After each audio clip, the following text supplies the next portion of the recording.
আমরা এই মুহূর্তে সকলের সহযোগিতা কামনা করছি যাতে বাংলাদেশ গভর্নমেন্ট আমাদের জন্য কোন একটা ব্যবস্থা করে বা সুব্যবস্থা করে যাতে নাকি আমরা সবার পরিবারের ভিতরে ফিরে যেতে পারি। আমরা 16 জন বর্তমানে কাজাকিস্তানের আলমাটি শহরে আছি।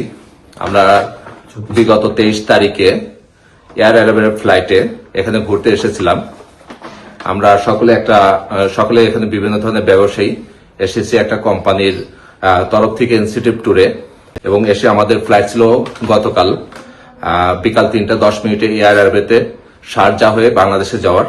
কিন্তু যুদ্ধ পরিস্থিতির কারণে ইসরায়েল, আমেরিকা ও ইরানের যুদ্ধের কারণে আমাদের ফ্লাইটটি বর্তমানে ক্যান্সেল হয়ে গেছে।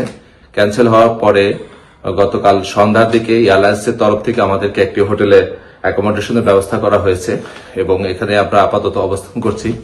কিন্তু বর্তমানে আমরা কিভাবে দেশে ফিরবো বা দেশে ব্যাক করে যাব সেই ব্যাপারে আমরা পুরো অনিশ্চয়তার অবস্থায় আছি। এবং আমরা বর্তমানে এখানে কাজাকিস্তানের যে কনসুলেট অফিস আছে তাদের সাথে যোগাযোগ করার চেষ্টা করেছি, বাট তাদের ওখান থেকে আমরা স্বতঃস্ফূর্তভাবে কোনো ধরনের কোনো ইনফরমেশন পাইনি এবং সাড়া পাচ্ছি না। এবং পরবর্তীতে এখান থেকে যে উজবেকিস্তানে এম্বাসি আছে, উজবেকিস্তান এম্বাসির সাথেও যোগাযোগ করার চেষ্টা করা হয়েছে, কিন্তু তারাও আমাদেরকে আশানুরূপ কোনো ধরনের ইনফরমেশন দিতে পারেনি বা আমাদের সাথে কোনো যোগাযোগ করতে পারে, নির্ভরযোগ্য কোনো সূত্র বা তথ্য দিতে পারে নাই, যার কারণে আমরা এখন এই পরিস্থিতিতে আছি।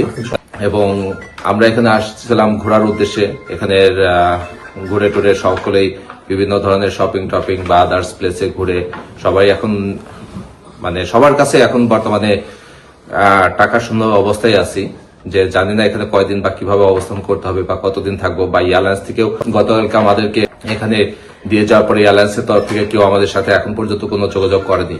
এখন আলাদা আমরা এখানে কয়দিন থাকতে পারবো বা থাকতে পারবো না, বা যাওয়ার সময় আমাদেরকে কোনো ধরনের হ্যাসেল করা হবে কিনা আমরা কোনো কিছুই জানি না। তো আমাদের ভিসার মেয়াদও শেষ হয়ে যাচ্ছে।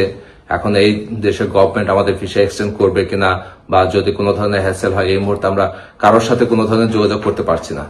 তো আমরা এই মুহূর্তে সকলের সহযোগিতা কামনা করছি যাতে বাংলাদেশ গভর্নমেন্ট আমাদের জন্য কোন একটা ব্যবস্থা করে বা সুব্যবস্থা করে যাতে নাকি আমরা সবার পরিবারের ভিতরে ফিরে যেতে পারি, কোনো ধরনের অসুবিধার সম্মুখীন না হই। সকলে আমাদের জন্য দোয়া করবে। আমরা এখানে আসছি হলো 23 ফেব্রুয়ারি, আর আমাদের রিটার্ন ডেট ছিল 28 ফেব্রুয়ারি বিকাল 3:10 এয়ার অ্যারাবিয়ার ফ্লাইটে। কাজাকিস্তানের আলমাটি শহর থেকে অলরেডি বাংলাদেশে এয়ার অ্যারাবিয়ার অফিসেও যোগাযোগ করেছি, তারাও কোনো সদ উত্তর দিতে পারে নাই যে আমাদের ফ্লাইটের ব্যবস্থা কিভাবে কি হবে না হবে, যেহেতু পুরো মিডল ইস্ট বন্ধ আছে এবং বাংলাদেশ থেকেও মিডল ইস্টের সমস্ত ফ্লাইট বন্ধ আছে। সো এই মুহূর্তে আমরা এই ধরনের পরিস্থিতিতে আছি। তো এখন সকলের সহযোগিতা কামনা করছি।